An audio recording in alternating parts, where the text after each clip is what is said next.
Et si je vous disais que pour obtenir ce qu'on désire, il ne fallait plus courir après, mais plutôt apprendre à l'attirer à soi?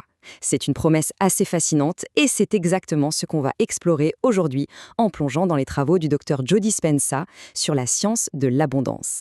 Tout part de là. Cette phrase, elle résume un choix fondamental qui détermine absolument tout le reste. Sommes-nous les architectes de notre vie ou est-ce qu'on subit simplement les événements?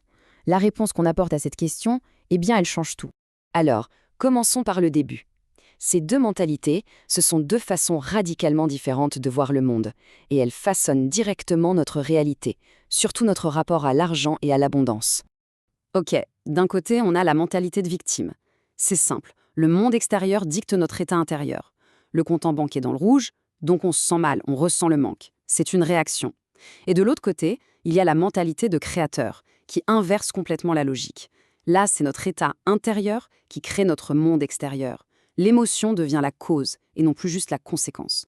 En fait, la plupart d'entre nous, sans même y penser, on fonctionne selon un vieux modèle, un modèle qui nous maintient dans une sorte de course perpétuelle. C'est un peu le mode par défaut que la société nous a appris. On pourrait appeler ça la vision classique, la vision newtonienne. Pour construire un mur, il faut des briques, du ciment, de l'effort. Pour atteindre un but, il faut du temps, de l'énergie. Tout est une question de force, de matière, dans un monde où l'on est séparé de ses objectifs. Ils sont toujours là-bas, quelque part dans le futur. Et ce modèle, il nous enferme dans un cycle qu'on connaît tous par cœur. Ça commence par le sentiment de manque. Ah, si seulement j'avais ça. Ce manque nous pousse à agir, à courir, parfois pendant des années. Et c'est seulement à la toute fin, une fois l'objectif atteint, qu'on s'autorise enfin à ressentir la satisfaction. L'émotion, c'est la récompense. Elle arrive toujours en dernier.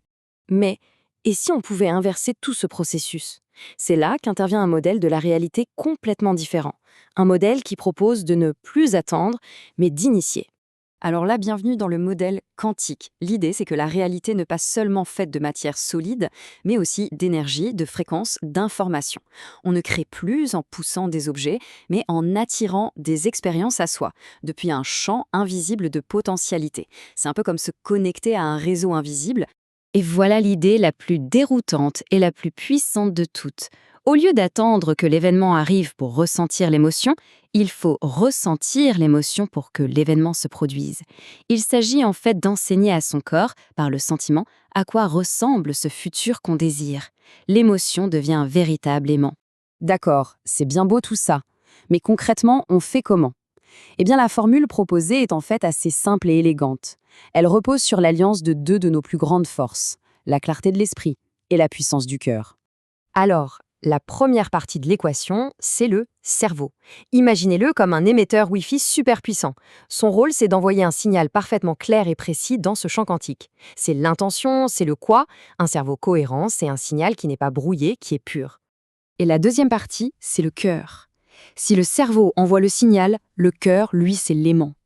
Une émotion élevée, la gratitude, la joie, l'amour, génère un champ magnétique incroyablement puissant.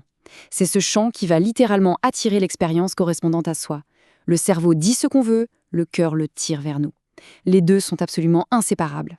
Mais cette formule nous amène à une conclusion encore plus profonde. Il ne s'agit pas juste de penser différemment de temps en temps. Non, il s'agit de devenir quelqu'un de complètement nouveau. Accrochez-vous bien à ce chiffre, 95%. C'est la part de ce que nous sommes qui, passé 35 ans, fonctionne en pilote automatique.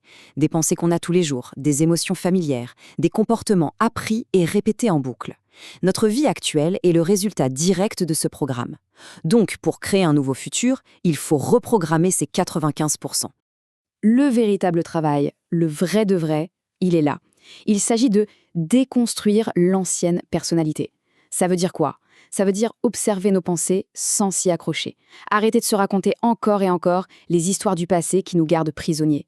Et surtout, prendre la décision ferme de ne plus nourrir les émotions de manque qui nous sont si familières. Et tout ce processus nous amène au véritable but du jeu. Parce qu'au final, cette quête d'abondance, ça n'a jamais été une question d'argent. Cette phrase, elle remet tout en perspective, non? Le vrai trophée, ce n'est pas ce qu'on accumule à l'extérieur, mais la maîtrise de notre monde intérieur. La véritable création, c'est de devenir la personne capable de générer cette abondance. La richesse, au fond, n'est qu'un agréable effet secondaire de cette incroyable transformation. Parce que quand on se sent complet, entier, ici et maintenant, le besoin de vouloir quelque chose disparaît. Pourquoi désirer ardemment quand on ne ressent plus aucun manque? Et c'est là que la magie opère.